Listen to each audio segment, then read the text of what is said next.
So I watched this Filipino movie named At Doon, also known as Here and There on Netflix, which I assume is the English title. Anyways, I decided to make a quick review for it, so I hope you enjoy. Spoiler-free section first, spoiler segment afterwards. Okay, let's get started. So this movie came out in 2021 and is probably best described as a romance dramedy. The story centers around two young people, Len, played by Janine Gutierrez, and Kaloy, played by JC Santos, who meet and develop a relationship completely through the internet and social media during the pandemic and lockdown in the Philippines.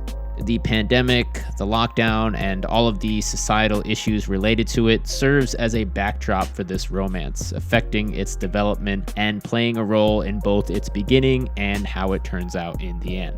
Although there are societal and political references made in the movie, at the end of the day, the movie does not go in depth into any kind of social commentary and remains fairly surface level in that respect. It is not meant to be a profound statement or exploration into these issues. Instead, life during the lockdown is simply used as a framing for the relationship between two characters, which is the main focus. Okay, here's what I liked about the movie.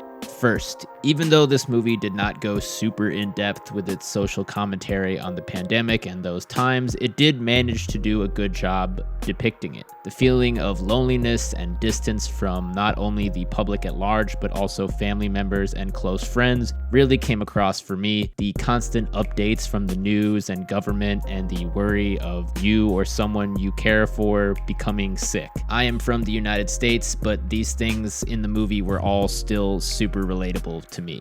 Second, the two main characters had pretty good chemistry. The beginning and growth of their relationship came across as believable, and the delivery of the dialogue in their conversations felt really natural and wasn't over the top. This goes for the other two friends as well, Mark and Joe. All of their conversations together felt like real conversations between real people. Look, I'm not saying that any of these actors gave an Oscar-worthy performance or anything, but this kind of natural and free-flowing, authentic acting and writing was super important to get right in a movie that relies so heavily on dialogue-driven scenes. The cinematography was also well done and managed to make some interesting stylistic choices despite the apparent limitations of quarantined characters interacting almost exclusively through social media. Whenever the characters video called with each other, they appear as being in the same room together, even though in reality they are actually in different places. I thought it really captured how it feels being quarantined and isolated, and how even a video call with friends can seem like they are being transported into your home because that's the only way you're able to interact with them during those times. This was expanded upon even more with Len and Kaloy in particular. When they video call, they seem to be together in the same room, but throughout the movie, if you pay attention, you can see that the relationship between these characters dictates how they appear visually together. When they are getting along, they appear to be definitely in the same room together, and the continuity is complete. But at other times when they're either not getting along or aren't feeling as close because of the different circumstances they are in, the continuity is not as complete, and through framing and lighting, we can see that they are still divided. And of course, in their kind of big fight scene, the visual trick of seeming like they are in the same room is gone altogether, and they are shown as in reality, with both of them being on phones in separate places, existing in two different shots. Okay, so now what I didn't like about this movie.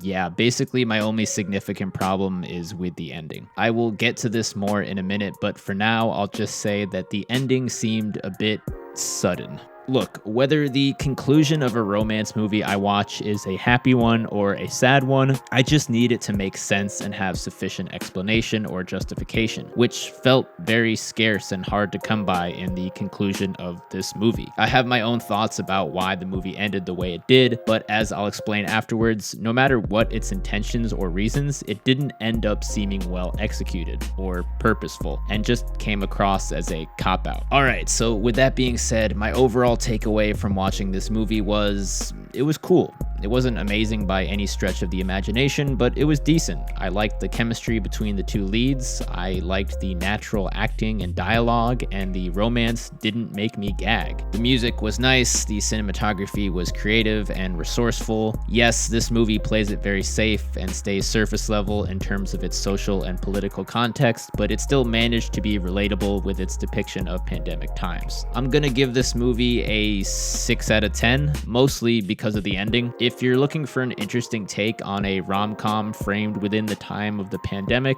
and lockdown, I'd say go for it. Just don't expect it to blow your mind or change your life. Okay, that's gonna do it for the spoiler-free section of this review. If you want to hear my thoughts on the ending, then stick around, but for those of you who don't want to hear any spoilers, now's the time for you to stop watching.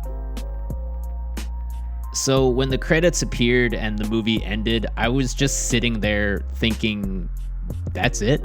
It wasn't just that it didn't feel like anything was resolved. It was the fact that it felt like the movie just stopped in its tracks or got cut short. Like when you download a torrent and then find out that the file was clipped and didn't include the ending.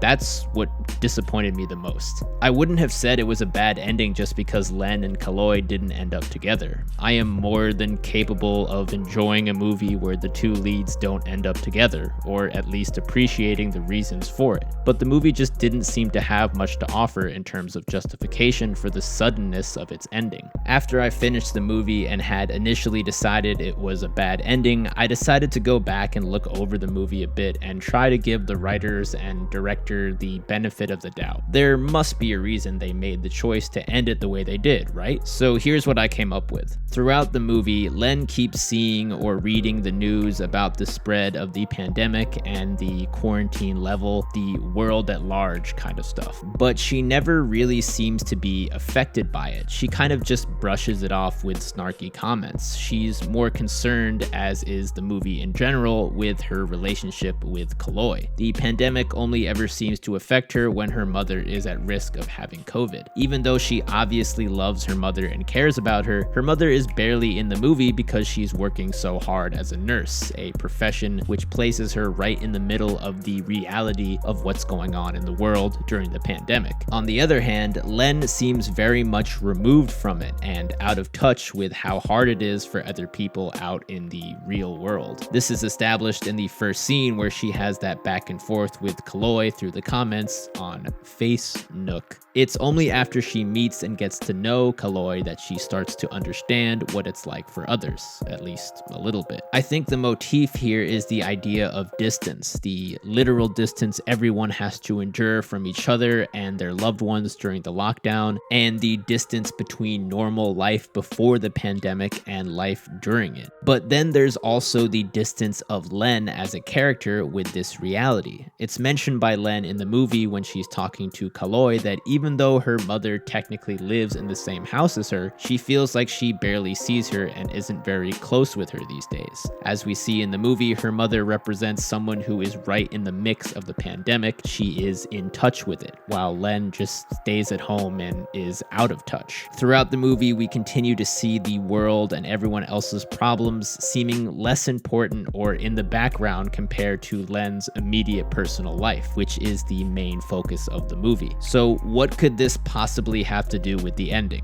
Well, in the end, it's Len's personal life, her romance, that ultimately gets pushed to the side and left hanging due to these bigger issues of the world. Kaloy goes to see his family in Cebu because he misses them so much. He has been greatly affected by the pandemic and also has a job that puts him out in public among the people. Again, physically more in touch with the world at large than Len is. So I guess this can be seen as a kind of irony or karma for Len and for the entire rom-com plot of the movie. This cute romance we have focused on the whole time ultimately is not as important as what's going on in the world. Kaloy puts seeing his family over his relationship with with Len, or at least appears to in the end. And here again, we see this motif of distance as he literally goes further away from Len, both physically and emotionally. So I guess the argument would be that, hey, the movie ended like this because the whole point was to show Len's inability to close that distance between her own perspective or subjective reality and the people not as fortunate as her who were experiencing a very different, much harsher reality. This closeness to that other reality is something that, although Len flirts with, double entendre intended, she ultimately never quite gets close enough to it or understands it fully. And so this is why she is left alone in the end. We can also support this further with the cinematography choices I discussed earlier. The video call scenes showing how the characters feel like they're close together or in the same room, but in reality they are very far apart, just like how Len and Kaloi's relationship ends up being.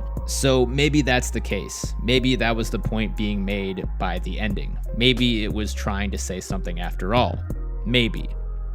But even if all of this is true, even if Len is out of touch and this is what she had coming all along, even if that's the case, could this guy not have at least sent Len a text or something just to let her know, even if it's to reject her? Like, goddamn. And this is the other problem I had. This complete ghosting by Kaloi seemed so uncharacteristic of him. It did not fit with a character who had been developed as a really communicative person, who always called or texted back. During the movie, Len sends one text to him and he just immediately video calls her. And it just really didn't seem to fit with how he handles this in the end. And just like when somebody ghosts you in real life, the ending of the movie felt like we got cut off from someone we were talking to, just like Len felt, I guess. And maybe that was also the intention.